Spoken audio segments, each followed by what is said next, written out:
Could you build a business that's better for our planet? That's what I have set out to answer. Hi, I'm Marco Pimentel, marketing expert and entrepreneur, and host of the podcast Someone Like You. I become fascinated in finding creative climate solutions in business, and on the podcast, I break down how founders and CEOs are building climate-friendly business solutions that are opportunities for growth while being better for the planet. Every day, the urgency to address climate change grows more pressing. Yet, amidst the daunting challenges, there is a beacon of hope, a movement driven by countless ideas, companies, and individuals dedicated to effecting positive change. And today, we're sitting down with Kip Pastor. He's an award-winning filmmaker and the founder and CEO of Pique Action, a public benefit corporation at the forefront of this movement. Kip shares his journey from filmmaker to climate advocate, emphasizing the power of storytelling and shaping perceptions and driving action. With a track record of producing viral content and impactful documentaries, Kip understands the pivotal role of media in educating, inspiring, and mobilizing communities. Through Pique Action, he's harnessing the power to change the conversation surrounding climate change while focusing on solutions, positive stories, and tangible impact. Kip and I discuss demand for their services and how that demand has grown over the years, how to build an audience. We discuss storytelling in terms of the different media formats like YouTube and Instagram and TikTok. We dive into the new approach to media businesses and that the old way is a bit broken. And we talk about the mission of Pique Action. From social media outreach to public awareness campaigns, Pique Action is reshaping the narrative one story at a time. Prepare to be inspired and empowered to join the movement for a sustainable future. This is absolutely, unquestionably, an all-hands-on-deck situation. So if you have an entrepreneurial tendency and you want to build your own thing, do it. It's hard. Even better, find other entrepreneurial partners and build something together. I think that I am an optimistic person and I have great hope, but we're not Pollyanna-ish. There are no rose-colored glasses. There's going to be untold human suffering. No matter what happens with Pique, I will be creating content in climate for the rest of my life because it's a passion, there's a need, and I believe that it can and will continue to make a difference. Welcome to the Someone Like You podcast. We got lots of things to discuss. I'm very passionate about media and publishing and the work that you're doing. Kip, welcome. Thank you so much, Marco. Super excited to be here and chat more today. Before we get into the details of the business and what you're doing, was there any correlation to what you were doing in your past that kind of led you to where you are today? Yeah, absolutely. There is, right? And it's interesting. In retrospect, there's a pretty clear path. I think at the time, you don't always know what the future will hold. I think Steve Jobs sort of said that really well, that looking backwards, you can connect the dots. And there's two phases of who I am fundamentally. One was there was always an emphasis in my family on being outside your comfort zone is the best place to learn. And that could be in wilderness. It could be in travel and international travel and education. And then on the other side, wilderness was an important through line. So I spent time hiking and climbing and mountaineering a lot. And that for me I always felt close to conservation. So I also come from a family of doers who have spent careers wanting to affect change. So that was also instilled at me at a very young age. So I went to college and I studied diplomatic history because I thought I was going to land in politics. And I thought that politics was going to be the most effective way to affect change. So after school, I moved to DC and I found out very quickly that was a bit idealistic. In fact, that politics sort of intuitively is about winning and losing. And that's a lot more of the emphasis. And that wasn't the right fit for me. So I did some international trade consulting. I moved back to DC. I said, now this is the time for me. And it was the same. So I actually started taking night classes in film, and it clicked immediately that storytelling was going to be the most effective medium to disseminate ideas and ultimately to affect change. And so as soon as I realized that, I moved to Los Angeles. I went to graduate school out here to get the best education in storytelling as I could. And right out of school, I started directing and producing my first feature documentary, which is called Inorganic We Trust. And it was focused on agriculture and sustainable agriculture and food systems. And I also started a commercial production company because if all you're doing is documentaries, it's going to be an uphill battle. And, it's a challenging business model. So instead, I started producing a lot of commercials, which I would never have moved to LA to do, but was really incredible because I got to use other people's money to do things I'd never done and really sharpen the tools in my toolkit. And so I actually really enjoyed it. And I learned a lot, and I learned a lot of client-facing relationship building and communication. So fast forward to today, I toggled a lot running my own companies and also being an executive in Hollywood. And, all of these things really led to what Pique Action is and will become, which is, storytelling and content first, but with the idea of having other points of leverage as it relates to climate.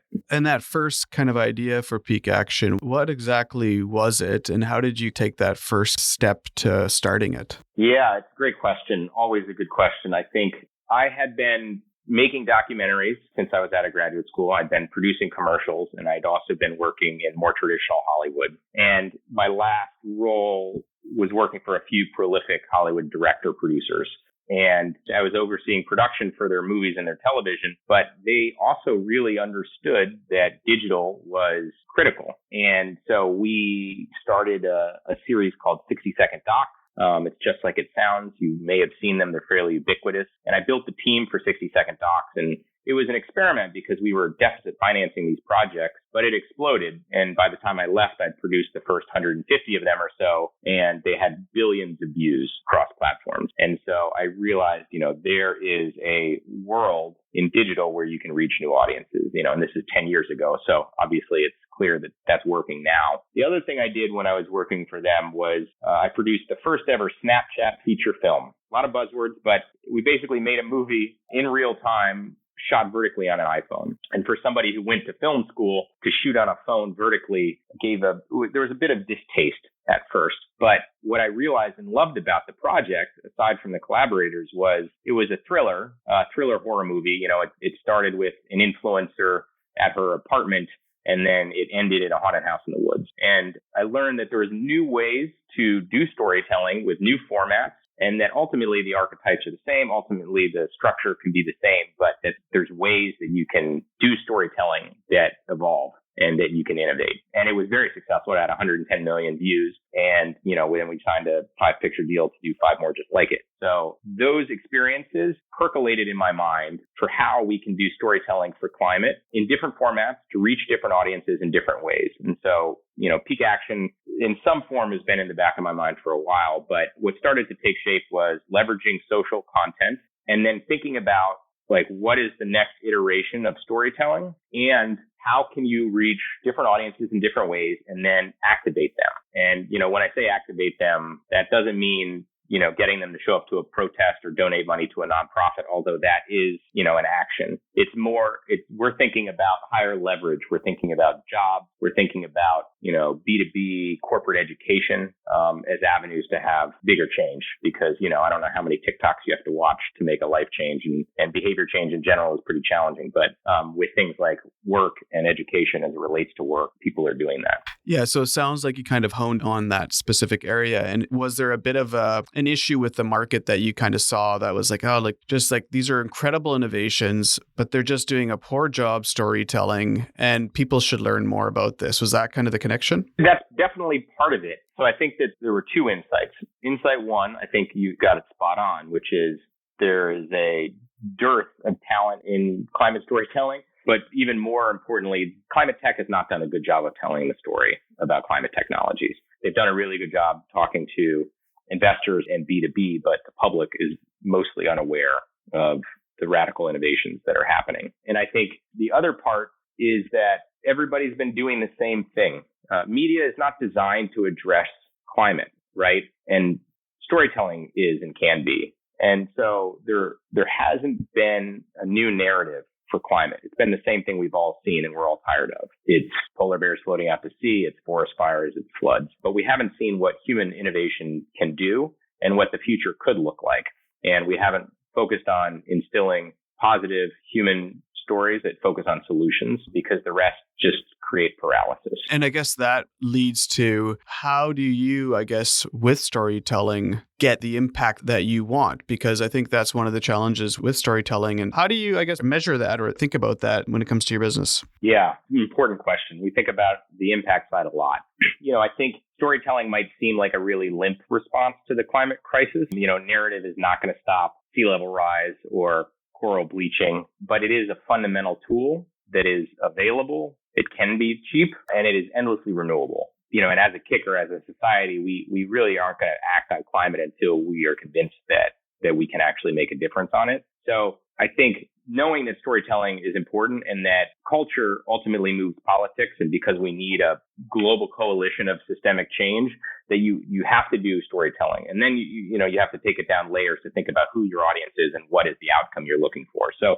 for us, we have a bunch of different series. We have one series, it's called Next Now, and that focuses on the human side of innovation, that focuses on climate tech. We've done about 70 profiles there, and you alluded to that as these companies haven't done as much storytelling on themselves. It's challenging for companies to tell their own stories. And so we've done that. And we know qualitatively and quantitatively that those series is helping those companies to raise capital, close customers, and recruit.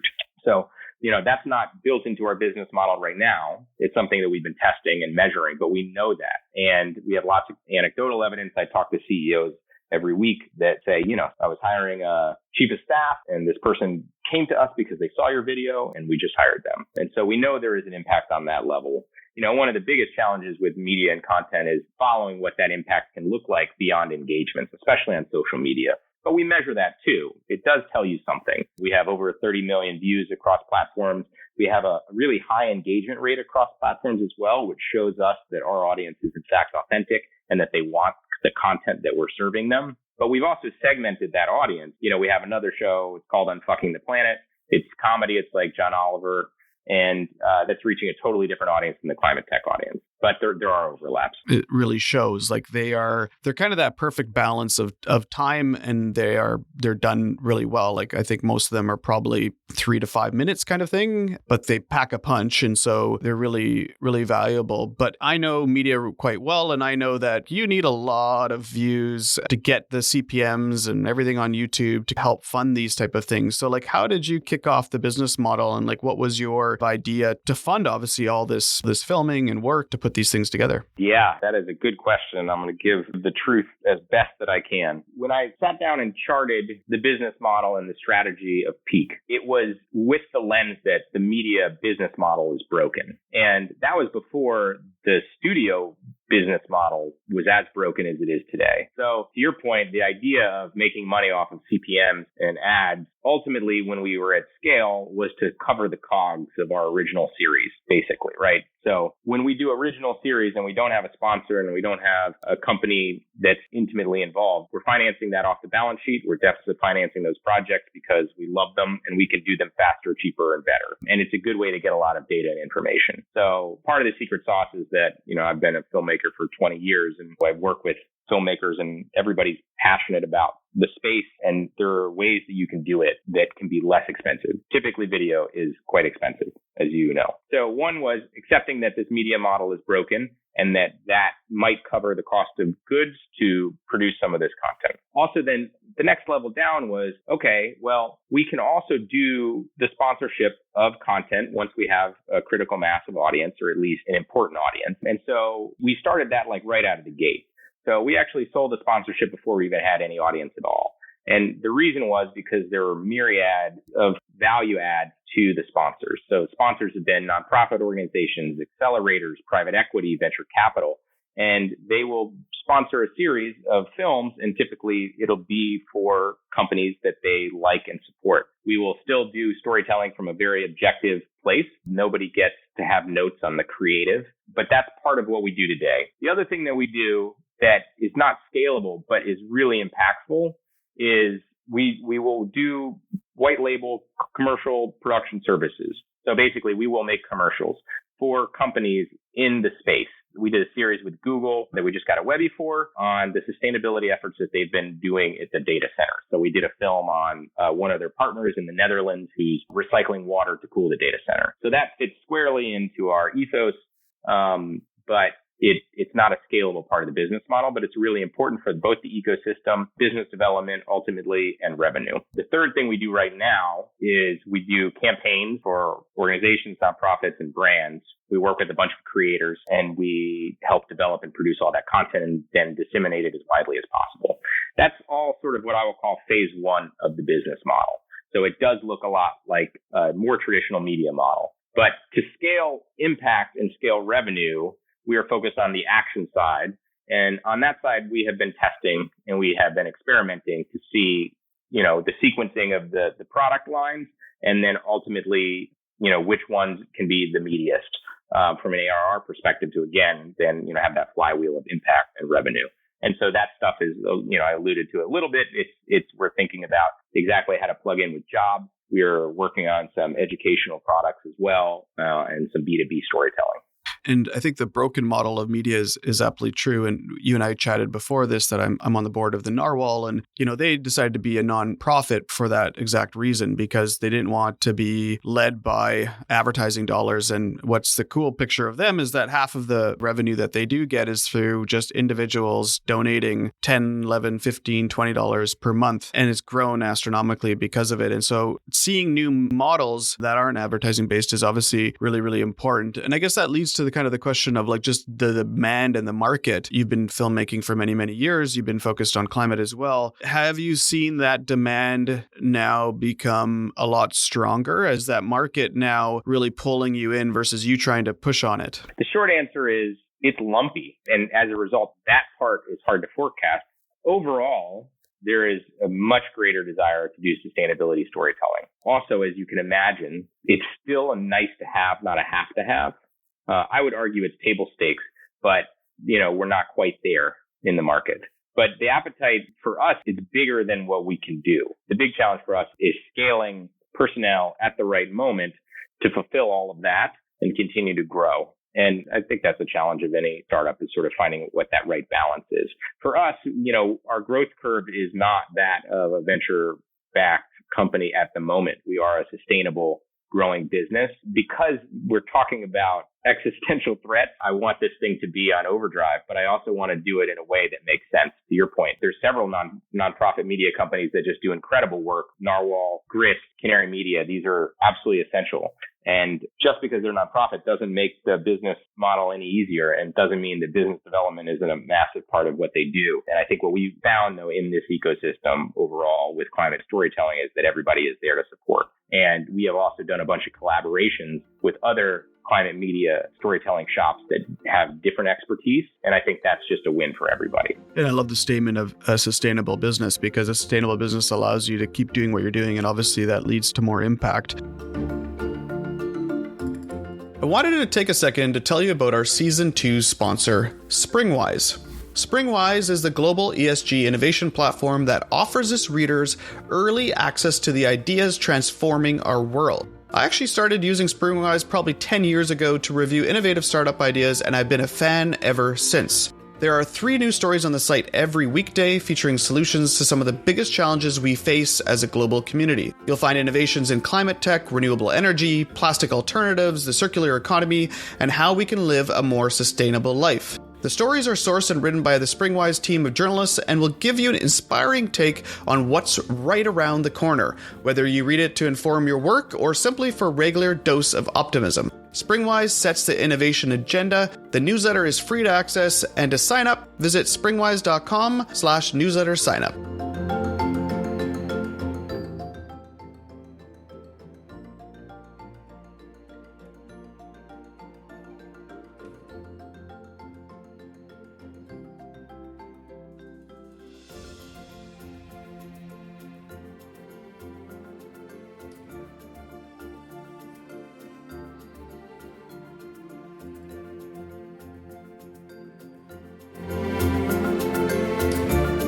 You are a public benefit corp, and I'm just curious around, and I'm sure listeners are too, of just like how you went through that process Every week to decide on Someone to be a Like public You, benefit we corp, dive and into why do it, stimulating and what have been the conversations with benefits? founders, Yeah, it's really entrepreneurs, interesting. business Not every owners, and state the in likes the who are US consciously has and the successfully ability creating to sustainable file as a business public solutions benefit for the long haul. corporation. So Tune when I in every started week for a new ideating inspiring on Pique conversation Action, on leading whether or climate not this should solutions. be a And if you're nonprofit or a enjoying the for-profit, and podcast, if it is please for a share it. for-profit, And how also, is it don't structured? forget, These are subscribe all on the questions platform of that your I choice ask and give myself, us and I a ask rating and great review. important advisors and friends and peers. Ultimately, because of the goal of having as big of an impact as possible, we ultimately decided that we wanted to be a for-profit company. And then you said, okay, well, now that we know this, what's the right structure for us to have some accountability? And there are a bunch of third-party certifications out there. You can be a B Corp, but it is a third-party certification. The Public Benefit Corporation is actually a legal structure. And basically what it does is, for us, the mission is to create education around climate change.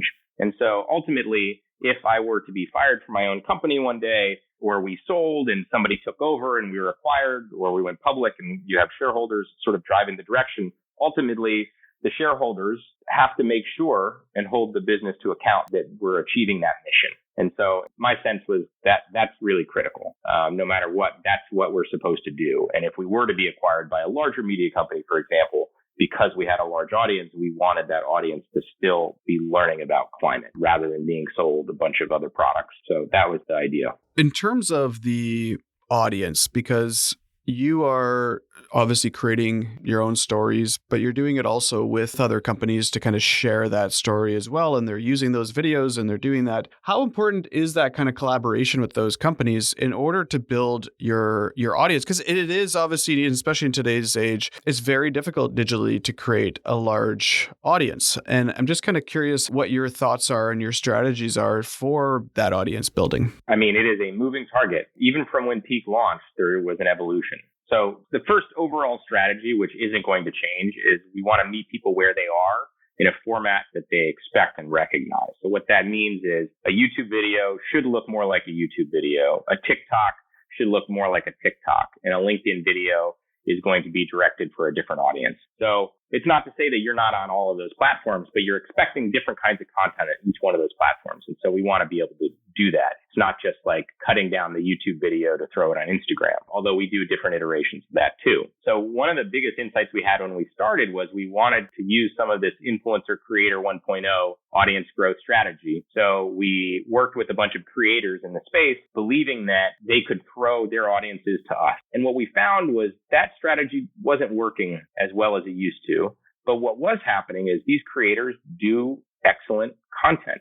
They know their audiences. They know the content their audience likes. They get to shine their research, their intelligence, and their personalities, and people gravitate to that. So we ended up working with a bunch of creators to create content on our platform, not even for their audiences directly. And we found that that was, especially on TikTok and Instagram, a successful strategy. You know, things have evolved and changed, and preferences and algorithms will continue to shift these things. One of the other strategies that we adopted at the very beginning was we want to be platform agnostic, but we also don't want to spread ourselves too thin. And I think there's a bit of a dance there, and there are lots of learnings there. But we do have a presence on most platforms, and we're hitting and targeting different audiences. And each one of those audiences and how you reach them have a different impact. You know, like I said, I think TikTok, I don't know how many times they have to see a TikTok for it to make an impact versus a YouTube video versus a LinkedIn video, but they do have different levels of impact. The other thing we've been doing a lot is, like you said, we partner, and because we're mission-based, we want to share and be good collaborators. So we'll collaborate on Instagram with ostensible competition because in our mind, nobody's competition and everybody's elevating the right thing, which is important storytelling. So I think that's another one of these things that make this space unique. You're not often going to see CBS and ABC collab post on Instagram, but you will see us with other media companies that are in climate do that.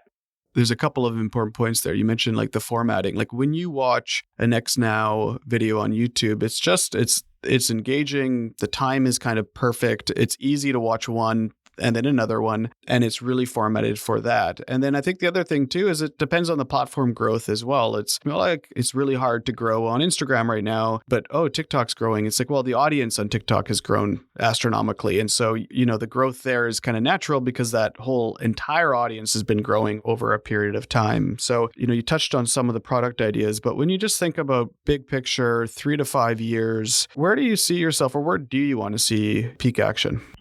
I like the combination of being consumer facing, but also doing a lot behind the scenes. I think one thing that we will do better in the future is communicating that we're doing both of those things simultaneously.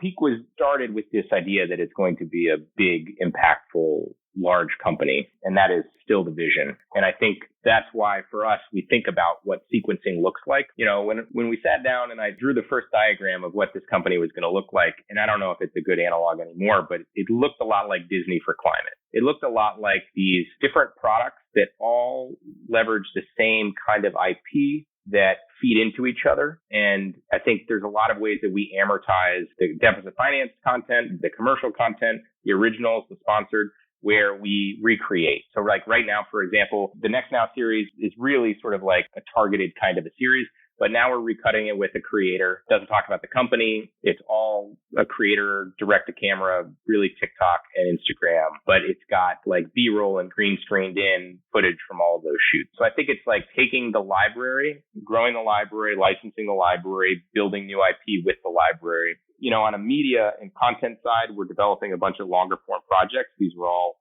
marathons, feature docs, climate fiction. So on one hand, we want to reach different audiences with different content that takes more capital and longer to produce, but also have a potential for even deeper impact. And we want to sequence out some of these other products that are more for businesses to help them grow and in their transitions in ways that is a have to have, not a nice to have, leveraging new technologies to make that even more efficient. And we've been working with that on the campaign side. We've hacked together a bunch of off the shelf tech to make that more of a seamless process and a scalable process. Seen really good success with that. So it's going to be developing those products and sequencing out when we bring them to market. I just have to ask, because you obviously get to meet and film some pretty incredible leaders and entrepreneurs and people doing some really innovative things. When you think about just building a business that could be better for the planet, and obviously you're showcasing a lot of these people, should people get into working for these companies? Should people that are sitting on the sideline thinking about, I should start a climate-based business? Like, what are your thoughts? I mean, we need everyone working on climate. We need every job to be a climate job. It doesn't mean you have to quit your job to get a more direct tie-in climate job, but it means that you should turn your job into more of a climate job. This is absolutely, unquestionably, an all hands on deck situation. So if you have an entrepreneurial tendency and you want to build your own thing, do it. It's hard. Even better, find other entrepreneurial partners and build something together. I think that I am an optimistic person and I have great hope, but we're not Pollyanna-ish. There are no rose-colored glasses. There's going to be untold human suffering. Unfortunately, a lot of it's going to initially be in the global south for people who are less responsible for it and have received less benefits. So yeah, I think if that's what you think and that's what you want, absolutely do it. No matter what happens with Pique, I will be creating content in climate for the rest of my life because it's a passion, there's a need, and I believe that it can and will continue to make a difference. There was a very famous baseball player, Hall of Fame baseball player, and also, armchair couch philosopher Yogi Berra said, you can see a lot just by looking. And, I think that few people see the revolution that's happening in climate tech. Few people really understand that collective action is going to be the only way to create the systemic change. So it's not an either or, it's an and it's all an and. And so I would absolutely encourage anybody who wants to get involved. And think of me as a resource. I think one of the things that I've loved deeply, and it's been great connecting with you too, is that there is a shared catharsis of experience for people already working in climate. Nicole Kellner, who's a climate artist, has a painting that hangs in my office that it's a pie chart of the feelings while working in climate. And they're exactly what you expect them to be. I love this. This is amazing. I'm making a difference to there is no hope, or I'm stressed out or this is hard. And it's all of that. So I think what I found is as you build community out, even in the most localized way, that everybody is really being supportive. Kip, this was a pleasure to have you. I think everybody should be, if they haven't already been following Pique Action, how can people learn a little bit more and follow you and Pique Action online? For your audience, I'm going to point them to YouTube. It's nicely organized. You get the highest production value of the storytelling. You'll see the comedy of Unfucking the Planet. You'll see the humanization of innovation. Next now, we launched a new series on climate tech in the global south with an incredible partner that understands those stories need to be told, called Reinventing Tomorrow. So I would go head over to YouTube and just search for Pique Action, and you can always find me across all platforms, Kip Pastor and/or Pique Action. And again, we are in this together. So if I can be a resource in any way, feel free to hit me up. Thanks again, Kip. Thank you so much, Marco. Thanks so much for tuning into the episode of Someone Like You. We hope you found our discussions today really insightful. Next week, we'll dive into another entrepreneur or founder building a business in climate, so stay tuned. If you enjoyed the show, please rate and review us on your favorite podcast platform. It really, really helps us out. Follow us on LinkedIn, where we also post really great videos from this episode. Thanks again for listening, and we will catch you on the next episode.